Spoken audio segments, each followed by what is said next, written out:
And it will be my great pleasure to welcome David Maggs to be our moderator. I'm going to say a few words about David. He has a career as an interdisciplinary artist and arts researcher. He's the founder of and pianist for the Dirkby Five. He's a writer for the stage and an augmented reality researcher. He's the artistic director for Grossmorn Summer Music Festival, the founder and publisher for a digital arts magazine, the director of the Graham Academy in Youth Training. He has co-produced the CBC documentary, The Country, and he is also a fellow at the Monk's School for Global Affairs. He has spoken at many events, including the Canadian Arts Summit most recently, and the American Association for the Advancement of Science. So this is a multidisciplinary brain that we are about to welcome to our stage. Please also look for his book, The Hopeful Monster, which is upcoming soon. He is the perfect moderator for a very complex discussion. David, welcome to the stage. I know we're going to introduce our panelists.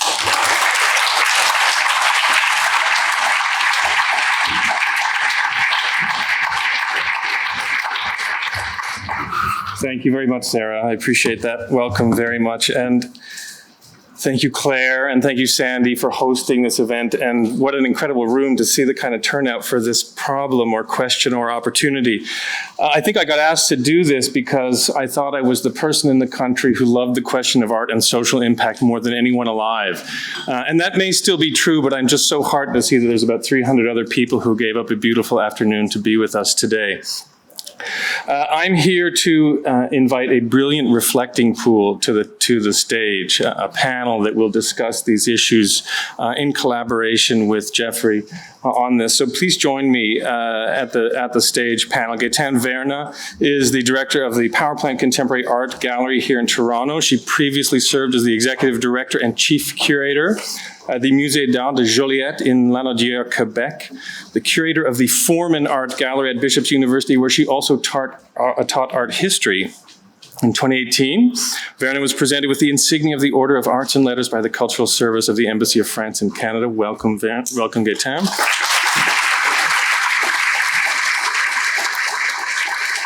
Christina Loewen has led Opera.ca as executive director since 2009. Recognized for innovative thinking, collaborative leadership, and cross-sectoral approaches, she has launched new initiatives for the opera sector in areas of innovation, resilience, and systems thinking, capitalization, entrepreneurship, and lean startup principles, and evaluating impact. So we're very glad to have Christina with us today.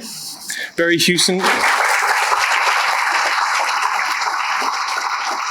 Hughson joined the National Ballet of Canada as Executive Director in 2014, accelerating its trajectory of artistic growth, fiscal responsibility, community engagement, and international presence, including landmark international tours, New York City, Paris, and Russia, some of the real cultural capitals of the world. Beginning his career as a dancer with the Washington Ballet, he has since served as an executive leader at many distinguished companies in the US before joining us here in Canada.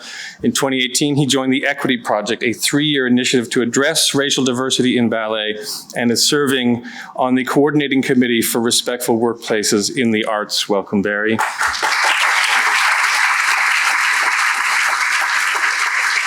Owais Lightwala, he was the biographically most elusive member of this panel. Under his bio, you can discover the fascinating origins of his surname and some veiled opinions on the weather and foliage of his childhood home. It takes little digging from Rachel Kennedy, however, to connect him with the trailblazing innovation and success of Why Not Theatre, where he is managing director. A graduate of York University's theatre program, he has been the part of the Impact Program for Arts Leaders out of Stanford, completed the Harvard Business School's core program, and in 2018, he was a Diverse City Fellow, and in the 2018 cohort of the Toronto Cultural Leaders Lab. Ladies and gentlemen, please welcome these stunning panelists.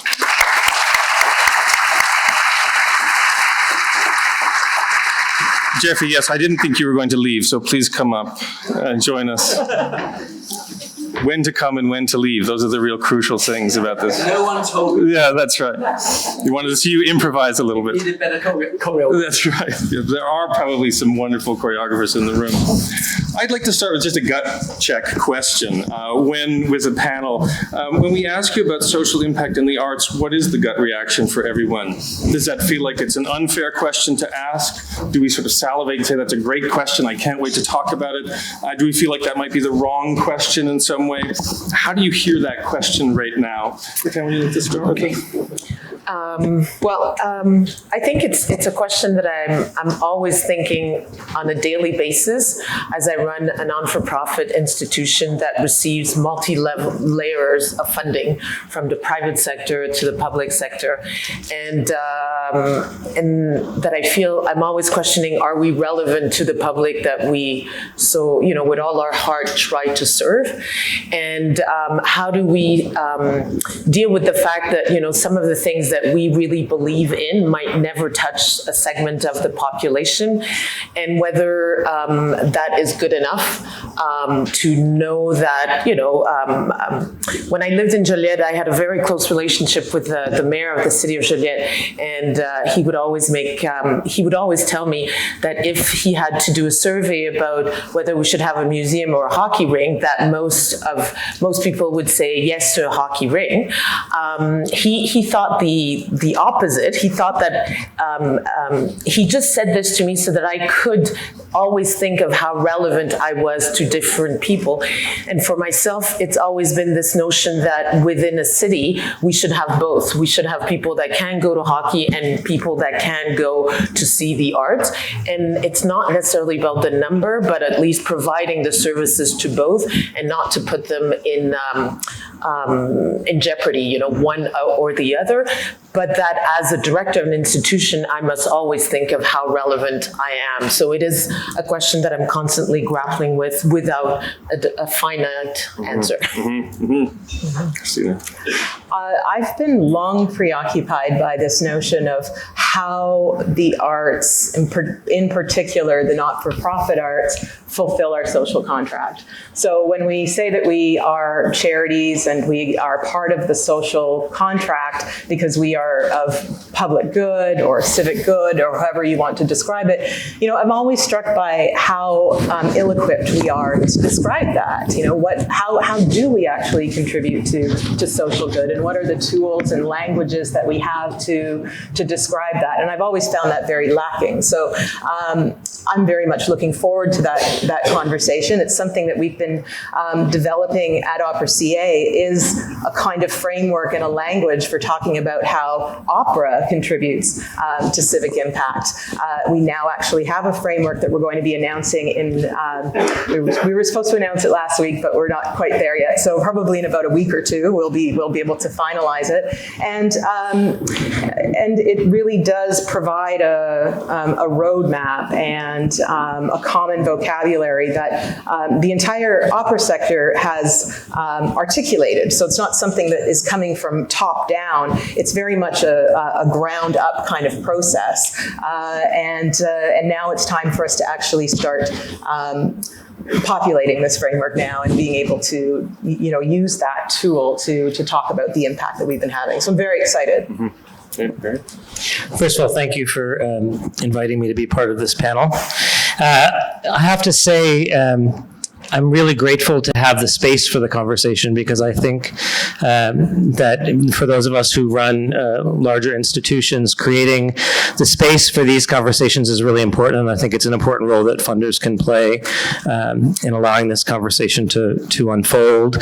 I will just get this out of the way. I was a ballet dancer 100 pounds and 30 years ago, but I have spent my life in the arts from childhood, and I have actually worked in the context of amateur community art making, small dance companies, working with, I worked for many years with an urban high school for the performing arts in Baltimore, Maryland, and I've worked with various Special Arts International, bringing dance to people with disabilities. So value for me is a value of the arts is a core human value for me, and it's an interesting conversation in the context of large institutions. How do you challenge challenge long-standing systems while also continuing to pay a living wage to artists, which is also a responsibility of large institutions. So it's something that I grapple with every day, and I think it's a really important conversation. I'm delighted to be here to be part of it. Thank you very much. You asked what our gut response was A to gut the- response to whether that question feels great, wrong, or unfair. My gut response was I feel like I don't really understand why, I also, like my panelists, spend a lot of time thinking about what the value of what we do is. And then I'm like, but why do I spend so much time worrying about it? Because I don't think the religion isn't going around having conferences about the value of religion. The military leaders of the world, they're not having conferences where they're like, is your military proving effective for your community? Are you really giving them dollar for dollar impact for the amount of money you spend on tanks? And it feels like we are particularly concerned with our impact and relevance, and I think there's within that something going on. While the report is so broad in its scope in terms of what it defines as arts and culture, this conversation, this room is very nonprofit, publicly subsidized arts and culture, and this panel is as well. And I think we have a particular fear that we are not really living up to our accountability standards for our communities, for the funding that we get. And I think it has created a culture of anxiety amongst our industry that we just take for granted that we should even ask this question of does the arts have value? Whereas there's so many other things that I could argue all day don't have any value, but they assume it and they just live it, and and I use religion and military as examples because they're also publicly funded and subsidized in a way that at least you can understand that there's all these for-profit corporations that are trying to make money. So if they have no other purpose, God bless them. But really, what is so why are we asking our question? That's my gut reaction. And I think it speaks to something that we have this insecurity, and that insecurity speaks to something true that's happening in our society, which is maybe we're not relevant anymore. And let's talk about what that means now. Yeah. Thank you very much. And that's a great response to feel a little bit of resistance, a little bit of enthusiasm, and a lot of nervousness about this. Geoffrey, in terms of how that plays out, you've been having these conversations around the world. Are we on average here in Canada? Are we unusually fretful? I think that it's the kind of responses, and they're not uninteresting responses because they each come personally from your own organizations or your own career trajectories. So I'm not sort of belittling them, but they're the kind of comments that people in the publicly funded sector tend to make when asked these questions. And I think that, and so obviously around the world when I've been speaking to people, they've essentially Europe, North America, there are similar discourses going on. There are national differences, but Europe is different, certainly from the United States in many ways, as I was talking about when I was in Indiana just 2 or 3 days ago. But basically, those conversations are similar. If one goes, say, to East Asia, one finds different kinds of conversations going on, which really are more explicitly about the economic and urban value of what's happening, and much less reticence about simply tackling those issues and addressing them head on, because it's a very different kind of society with different imperatives behind it.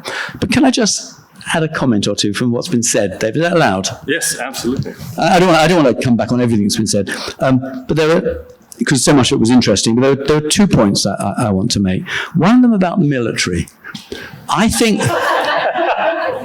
think you'd be, well, certainly I can only speak for the UK, be unwise to think that the military isn't constantly defending its position and its funding. It doesn't do it by standing up saying, what's our social impact? Mm-hmm. Nor does it stand up and say, we are more valuable than people think, and all of those. It doesn't have that, but they are all the time positioning themselves with what they see as under-resourcing, and making sure that they are visible in those areas around the world where they think that people at home will regard that as important. And that's often in tension with what government wants. So the way they handle it is totally different. But I think they're in the same position. They just don't sound defensive in the way that we do. one other comment, two other quick comments. One of them is on we've got mostly non-profit in this room. There's no need for me to pursue the argument. I made it in my talk, and you heard me then. But I do think that separating out the non-profit, the publicly funded, from the rest of art and culture does us harm, because we need to show that we're part of this whole world of art and culture which is going on, where other things are happening just as valuable and just as important for people as what we are. And then we make the case about why our bit justifies some public subsidy of one kind or another. And I've been struck by really nice example. I won't give you the examples now, but there are examples where using willingness to pay econometric techniques, people have been found to be willing to pay from their taxes for art that they never ever encountered or liked. But they did so because they actually wanted to be in a society where people who did like that could see it, and they knew that it couldn't actually stand on its own feet financially. So we should actually position ourselves within the whole cultural world. And one other thing about value is a core human value. I think actually it's something quite important in a sense it's something we would all sign up to. But I think one of the problems we have is that, and this comes about in the well-being debate, in which we try and show that museums and arts institutions contribute to well-being, that when people have visited them, they say that their sense of life satisfaction or of happiness is higher. I don't actually have a great deal of confidence in those kinds of well-being surveys, but I think what we should be doing is saying that well-being is much more than feeling happy. There are other ways of establishing well-being. There's the capabilities approach and so on. But we should be arguing that a fundamental component of well-being is a rich cultural life, whatever that is. Not that a rich cultural life provides well-being, but that you cannot have a state of well-being without a rich cultural life, together with other things, like other things about housing and income and so on. But I think we need to position, back to your opening question about social impact. I'm uneasy about the term impact because it seems very directional. We do things and there's the impact out there. I think we need to position ourselves much more centrally in these debates. And I'll stop talking now because I've had long enough. Thank you. That is, I think, how we want to set this up, is if we can just have things trickle on down the line until you can catch them. As deftly as you just did. One thing that would be helpful, I think, both in terms of setting up Geoffrey for a rich week of conversations, is just to sort of try and take the presentation that he just gave, the study that was done in the UK, and I've actually read the whole thing. It's one of those reports where you actually enjoy reading the whole thing. It's just a fantastic document. Setting those ideas in a Canadian context, as broadly as you can think, before we get into that. And I don't want to put anybody on the spot, but were there particular things for people that thought, well, that's a one-to-one translation, or I'd have to really figure out how that applies in a Canadian context, things that seem to be outright contradicted by the things that you see in a national context? How do the sorts of things in the AHRC report translate to what we're seeing on the ground here in Canada, to the best of your abilities? And anyone would like to start, Gaëtane. I'm not necessarily trying to put the pressure on you, though you are the nearest. I would say that there's a lot of the points are very relevant to some of the research that's been published in Canada, and it's true that what happens in the UK is often we are in conversation, and so there were no huge surprises to me, but I would say that it did open other questions for me. I mean, of course, the whole question living in Toronto of urban regeneration, and we've been doing some kind of some work funded by the THC around what do artists need in the city in Toronto, and their biggest problem is they can't afford to live in the city, and arts worker can't afford to live in the city also. So on the one hand, we're talking about arts as an economic motor of the society, yet the people who are at the center, at the core of it, can't really live here. And what are the solutions to that? And that's, so I see, and then I really like the whole, and I think it's good for board members to also understand this whole questions of measurable metrics. And, when we are constantly pushed to say, like, how do you measure success?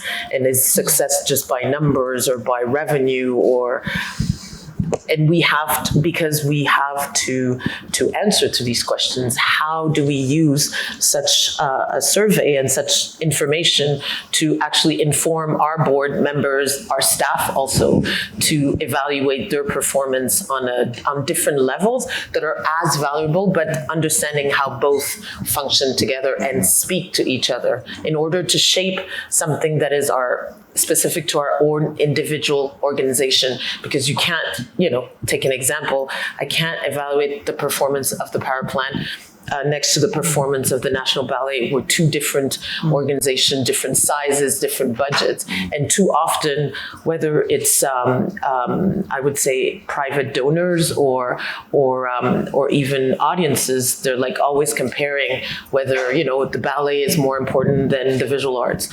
To me, again, I think a lot of the points that were made should push us to think, to take a step back and think of the own context of production as a key matrix. Thank you.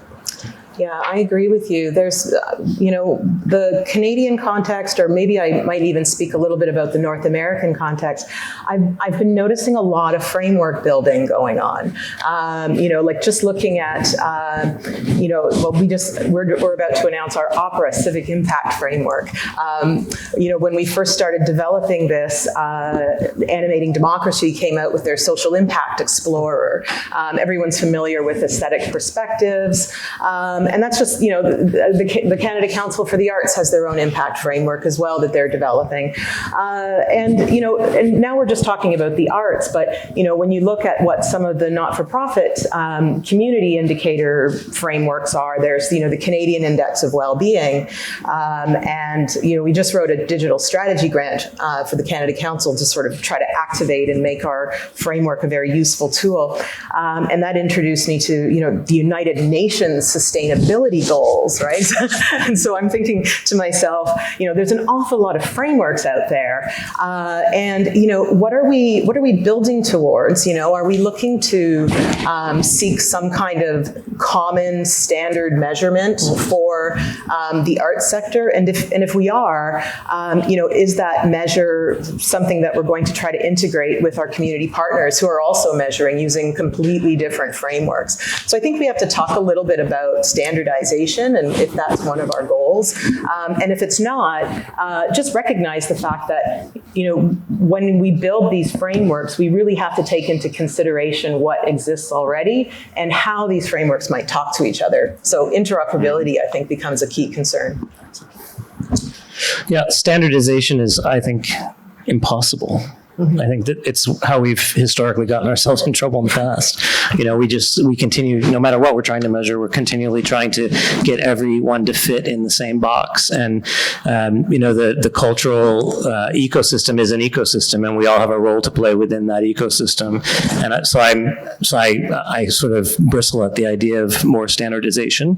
That said, I think it all resonates in Canada. I do also bristle at this idea of, and forgive the government funders in the room, but that we are government subsidized or public subsidized in a significant way. I think the difference, the UK is changing, but it's still quite different. There's still a great deal more subsidy in the UK than there is in Canada, and so really we're not that different than the commercial entertainment world, at least in the major institutional context. In that, more than 76% of our $40 million budget at the National Ballet every year, we have to generate. We have to go and find through earned and contributed revenue outside of government sources. So there's tremendous pressure. So I think that's something I want to point out. I feel like in terms of context, what feels to me like the biggest difference between my work in the theater world between Canada and the UK is the history of the countries are so much, so far apart in that we are a much younger nation, and even our immigrant populations have been immigrants for less time, and there's less of a sense of maturity within our forms and within our institutions and within our communities and our culture. So part of the thing, when I go to London, I see theater there, and I see the much more complex ecology that they have, including the West End, which I think personally, my own theory is what is a huge economic and social engine that allows for a lot of for not-for-profit and smaller theater to exist, because there's this massive force that's lifting the tide of theater in the city, which we don't really have a corollary for in Toronto. We have one major commercial presenter, Mirvish. We had a few who tried and failed and lost all their money, and we don't have the same critical mass in the theater world here. But the issues that you've outlined in terms of what the cultural value proposition are very similar. I would say we have the same inequalities, we have the same representation challenges, we have a very similar difficulty in the publicly funded part of the sector justifying our value and get caught in the same economic arguments all the time.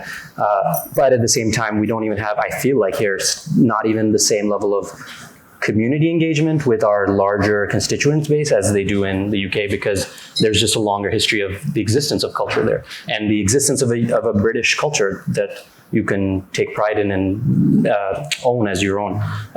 Even for people who are new to Britain, who have been there still a lot longer than, in some cases, people in Canada have been, I've lost the train of what I'm saying now. I think next one. That's good. As you wish, Geoffrey. Yeah, quick. I knew where you were going with that one. Thank you. Even if you weren't sure. This is another discussion about what has happened to the concept of a national culture in my country, because I don't feel that is any longer something that we feel at all confident about what it means and what people mean by it. But just a couple of observations on the things that came up, because so much of interesting was said. But back to Gaëtane's point, reference to board members in particular.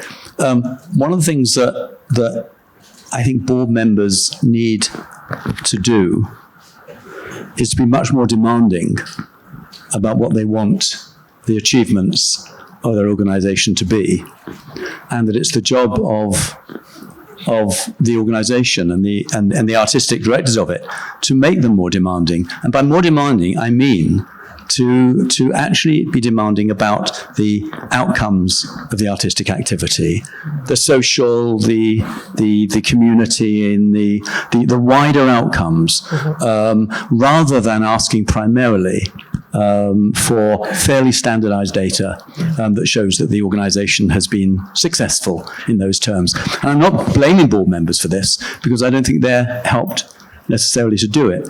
But I think if a cultural organization has real ambitions, not simply to be solvent at the end of the year, and not simply to fill the audiences for most of their activities, but rather to make a difference, whatever that difference they're trying to make is, then they should encourage their board members to actually ask them to evaluate and see whether they've made that difference. But that means also encouraging board members to accept different forms of evaluation, exactly as I was arguing, rather than just a set of numbers. And I think there's a sense of complicit engagement there, and one could do so much better, and I think it would be helpful to do so much better. The other issue is the point that Christina made about an awful lot of frameworks. My very first question, you'll remember, is who wants to know and why? And with all these frameworks being delivered, I still don't know. And it's not unique to Canada. One sees them elsewhere as well, but there seems to be a particular interest at the moment in Canada. But they're being developed. Why are we having them? What is the need that they are fulfilling? And I think there's a real challenge there, because my feeling is that the more we standardize frameworks, the more distant we will get from the actual purposes of what we're doing that I was talking about and that we've all been talking about. And yet frameworks seem like something that's worth producing. As I should be saying, for those of you who come to this event on a smaller round table on Friday morning talking about some of these issues, I think what we need is toolkits rather than frameworks. Toolkits and good practice from which an organisation can and a set of artists can draw as the right ones to evaluate what they're doing, rather than a standardised framework that people have to fit into. But that's my question. Why do we have frameworks? Who thinks they're going to be helpful? Can I ask a point of clarity on that? Because when I hear you say, engaging the board members to be much more specific, I'm hearing sort of executive directors like wince around the room at that point, right? So and I know that's not what you mean in terms of creating a whole bunch of tangible outcomes that they can then check and see if we got at the end, but there's a much more robust sense of what that looks like. Is the secret in that distinction the difference between a framework and a toolkit? Is there a relationship between the first recommendation and the second one? Not really, because frameworks and toolkits tend to exist. You don't have a framework for one institution. You just have its evaluation strategy or its evidence strategy. A framework is across institutions, sometimes it's even across sectors, can be across disciplines. And so I wasn't thinking that about an individual framework, individual institution. I too saw the wincing around the room when I said it, which is why I said it the way I said it. Because I think that what is needed is board members know that the art is about more than just the thing which they are absolutely responsible for. And I'm a board member myself, and I know this, which is to make sure that the organisation is solvent and that what it does is legal and that it actually does the basic things it's meant to be doing. That, of course, is what a board's there for. But most board members also believe that there's more to it. They're on the board of a particular artistic institution because they believe in that discipline or believe in what our institution's doing. And yet they don't often enough ask for real evidence about the achievements, other than audience satisfaction is probably the most one comes to. Well, back to the kind of things I was talking about in my talk. If one of the things we're trying to do in a particular production, theatre production, is to get people, the audience, to reflect critically on their own attitudes towards immigration, towards death, towards all sorts of things that we might be trying to do, then what I mean by being demanding is the board should expect some of the evaluation to be out whether that was achieved or not. And we do very, very little of that. What we do as people in the arts on the whole is capture anecdotes of what somebody said as they were coming out. And we never remember the ones where they said that was a waste of time. We remember them saying, that's transformed my thinking about everything. And we can do better than that. And I think that's what I meant by board members being encouraged to be more demanding in those kind of ways, which I think is what we ought to be as well. So maybe then the next useful question to ask is around metrics and the kinds of measurements that we feel the kind of freedom to do. Is there a sense of vulnerability in terms of saying, I want to be way more invasive, I want to be way more expansive with what I'm trying to measure here? Is there a sense across the panel of there being a level of vulnerability associated with trying to ask harder questions of yourself? There was a lot in that talk about the difference between really evaluating what you're doing and putting something together that justifies your funding. In the effort to move from the justifying your funding to a deeper evaluation of what you're doing, does it feel like it's an obvious translation, or are there some obstacles that sit between one and the other, and what do those look like? Well, I would say that it really depends on the individual leading the organization. I think that as executive directors, you have to decide every day, why do I do what I do?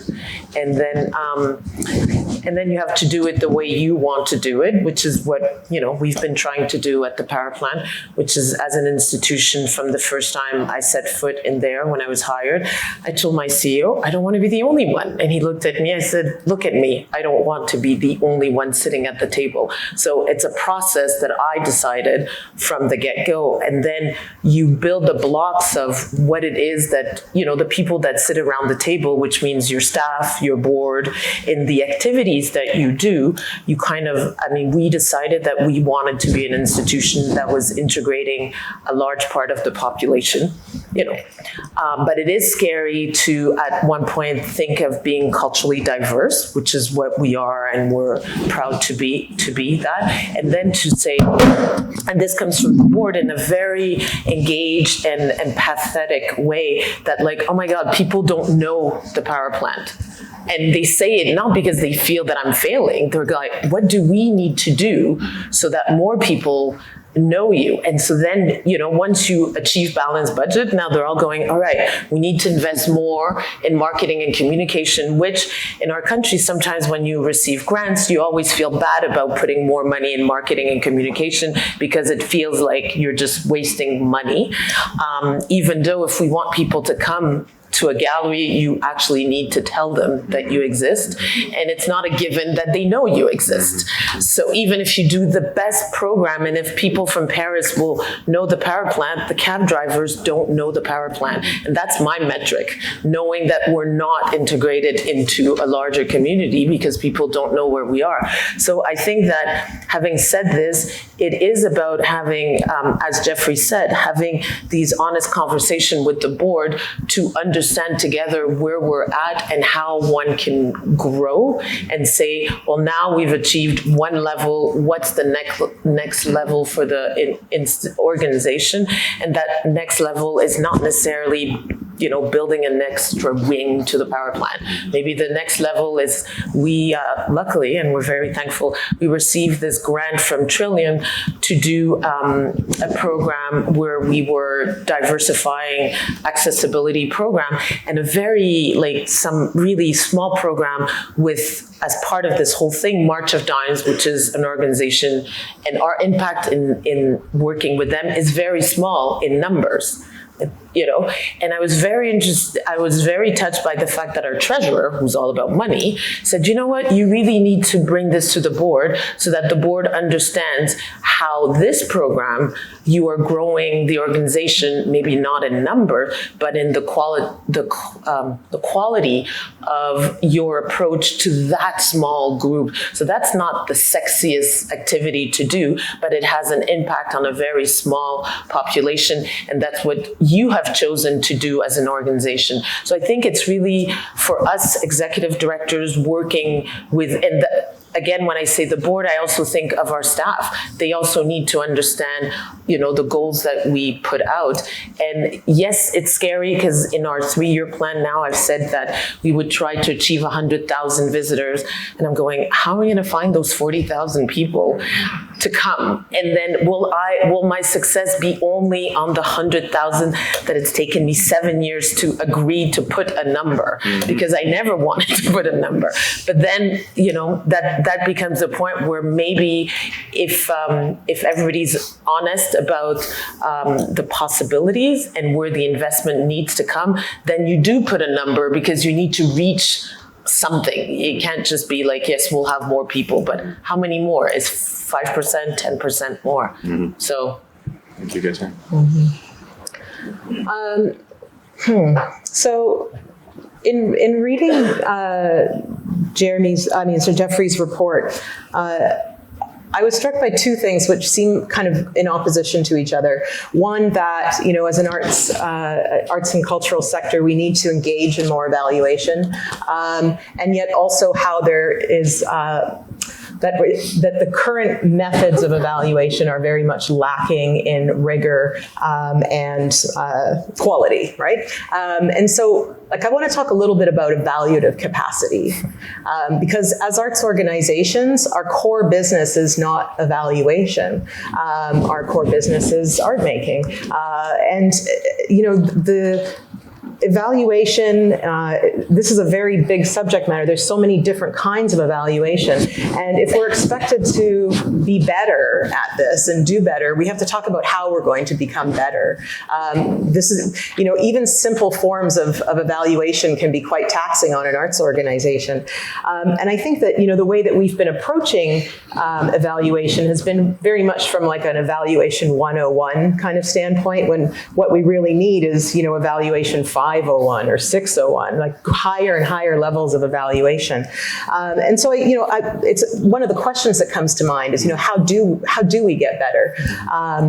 Maybe standardization is a way that we can get better, because it's a bit of a paint by numbers way. So, you use the training wheels and you just follow the graph, and then, you learn how to do it, and then you can express your own individuality later, once you've sort of drawn within the lines. Does that mean, you leapt right to the challenge of how to do it well. Does that mean that implied in that answer is you don't feel a kind of obstacle between the freedom to do it, the opportunity to do it, the invitation to do it vis-a-vis your relationship with funders, your public, your board, et cetera? Well, there seems to be a really, high propensity for doing it badly. Mm-hmm. It's like, should we do it? Yes, but, how do we know whether or not we're doing it well? Right.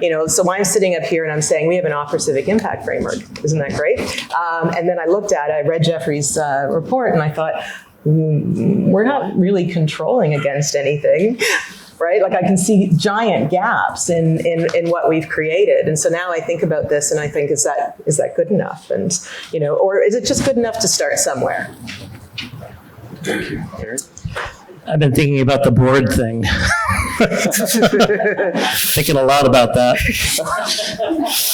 I do think we have to get real about that, and we have to reimagine the profile of a board member for these institutions and what it means. I think the reality is that at whatever level of the ecosystem you're working in, we have razor thin margins, whether it's Shannon putting together an independent project at Harbourfront Center or the National Ballet putting on a season at the Four Seasons Center. There's razor thin margins. And so there's so much, there has been historically so much focus on building boards that are about wealth and about capacity to give and to invest. And while that will continue to remain important and valuable, I think we also have to think about how we create space on our boards for a different kind of trustee. And it's a tough conversation. Again, it's pushing against long-standing systems. But I do think we have to get real about that, because it's not going to happen the way our boards are currently structured. I would also say that I think what is challenging is this idea of adaptability, this idea of large institutions being able to test ideas in a way that doesn't put the institution in financial jeopardy, and there's very little room for error. And so I think that's held the industry. It's very easy to settle back into norms to protect sort of the ongoing sustainability of the organization. But in the meantime, everything around us is changing. And if we can't get with the program, we are going to be irrelevant. So that's sort of what keeps me up at night. I'm thinking a lot about the thing you said about the vulnerability of metrics and the requirement of valuation and what it feels like to us in terms of running our organizations. I feel like right now our problem is a bit the opposite, where with Why Not, we've been trying for the last few years to really ask ourselves at every step of the company's growth, why are we doing this, and is this the best way to do this? And as we try to do things in new ways, often the challenge with that is, like, it's very hard to evaluate if you're being successful or not, because you haven't done the thing yet, and no one has tried to do the thing in this way. So we created this thing called the Riser Project, which is a incubator, accelerator for emerging artists that's also a collaboration of many different companies, and they work in a way that is very, very difficult and complicated to explain in a simple way. And when we were creating it and we were pitching it to people, we would often get asked, like, well, what's going to be the impact of this thing? And, like, what's the value of it? And, like, are you going to, and we came up with, like, the only things that we could was qualitative, was like, it saves 33% in costs, and 2/3 of the people who do this go on to have future tours, and people are like, got it, that I understand. But when you get into, like, the nuance of, it really changed this artist's career to have the validation of the support of a whole community rather than produce independently. And I really appreciated that being in the report, this hierarchy of numbers over qualitative forms of evaluation. So I think because we came from the ground up, like a startup that is very much based in the theater community, it was intuitive to us what was working and what wasn't working, but it was very hard to make the case sometimes because it felt like what our intuition was telling us, what people were telling us was not valid, or as valid as like studies and numbers, and everyone wants to see, or at least that's what the feeling was as we were trying to build support around it. And now as we're continuing to do that, now we've gotten way crazier with our ambitions. We want to give free space to all artists and free childcare and create a new audience initiation program. Those are actual things we're working on. And when people in our board, I was really scared when you said get more demanding, because they've already been like, and one of them sitting right here, the other one's over there. They're like, what are you doing? Like, what is that? How is that going to work? What is the model of this? And is this a good idea or bad idea? And we're going, we don't know. No one has tried to do this. This is probably really dangerous. And at the same time, we need to be able to, to your point of adaptability, we need to be able to take risks while we are still nimble enough to do that. Otherwise, I think part of how large institutions get themselves in that position is through reinforcing cycles of feeling like the less risky thing to do is the same old. And I would argue the more risky thing to do is the same old when the whole world is just like constantly shifting under us. And for us, I think we're constantly trying to give ourselves a challenge that seems a little bit too crazy so that we never get comfortable with what we're doing. And so with that, how do we evaluate that? How do we evaluate the impact of our work is also a challenge, because the thing we're trying to do, we don't know yet how to do. And so how to make the case for it is like an additional level of difficulty. And it would be a lot easier if there wasn't this hierarchy of what forms of evaluation, and there was more capacity, to your point, Christina, about the lack of our capacity to do that, because it's hard enough just to do the thing, and now you have to like convince people that you're doing a good job, in addition to the fact that you're doing the thing, which is it's hard. It's super hard already. It's like giving an exam and then at the same time like convincing someone else that you're doing the exam well, but you're doing the exam. If you were like, the exam should be enough. I'll get a pass, and then that's the point. That's how you know. No, I think you're absolutely right. When you said about the hard fit, the really risky thing is doing the same thing that you've done before. John Cage memorably said, people tell me they're scared of new ideas. I don't know why, it's the old ideas that scare me. And I think that kind of sense that the past is not what makes you secure, actually. I think that in terms of, I'm glad that you shook as well when I said make your board more demanding. I think you described precisely the situation that one wants a good board to do, which is not to say, oh, that looks risky, you shouldn't do it. But rather, that looks exciting, but it's risky. How are you going to manage the risk? And what happens if it doesn't come off? What's the damage? And those kinds of questions are the ones to be asked. Otherwise, for board members here, there's no point in being on the board of an arts organisation if you're not willing to have exciting risks taken. But the job of the board is to make sure that everything that's going on isn't simply exciting risks that no one is managing. And I think that similarity between being an effective, genuine entrepreneur and effective creative is an important one. It's all about coming up with great ideas and then managing the risk to maximise the chances of them succeeding. And it's that I think is that it's that coming together of board and organisation that's important. Just one other thing I wanted to come back on is to pick up on is Christina's an important point about evaluative capacity. I think that I would make a distinction. Controls we can talk about another time, but I think that the issue of the absence of control is which is simply saying, could something else have actually had just the same effect, even more? It was nothing to do with art. I think that's when we come to sector or discipline level claims, when very often it's simply the fact of any kind of intervention that produces some outcomes. But I don't think an institution on its own, an organisation on its own, should be needing to do controls, unless it's actually trying to do some kind of very focused social intervention in a community where it needs to get some sense of whether anyone intervening with sport or something else would have had the same effect. No, but the point about evaluative capacity is a really important one. And I think that what different levels of organisation can do depends on scale and capacity. It's got to be realistic for yourself. But I think there is a distinction, and it's one I made in early on there, between evaluation and reflective practice. If evaluation is for accountability and for reporting on,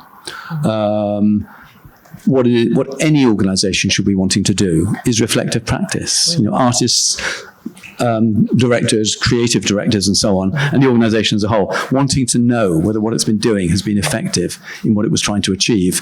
And that clearly should feed into evaluation as well. But I think that that kind of evaluative capacity is what any serious arts organisation should want to have and should want to make some kind of space for. And I know that can be difficult at times. Final point, in terms of relationship between all of this and metrics, I think we have to recognise a real challenge in which there are a whole variety of stakeholders interested in the outcomes of what an arts organisation is doing. However much one would love to be completely pure and say it's the art is all that it matters and it's achieving its outcome, reality is we live in a world where there are all kinds of stakeholders are involved. Some of them incredibly enthusiastic and committed, others less so, but they need to be kept engaged, and that's why I think multi-criteria evaluation is such an important way of doing it, rather than a standardised one. A multi-criteria one, you decide the different criteria against which you would want to be evaluated, and some of those will be quite limited in their perspective metrics, because there are people who need those. It's limiting it to the metrics that's the problem, rather than having them there at all.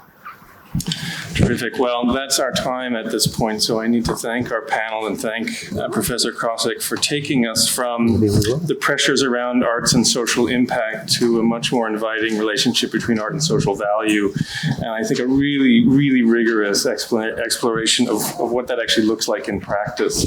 Thank you, panelists, so much for enriching this conversation. Thank you, Professor Crossick.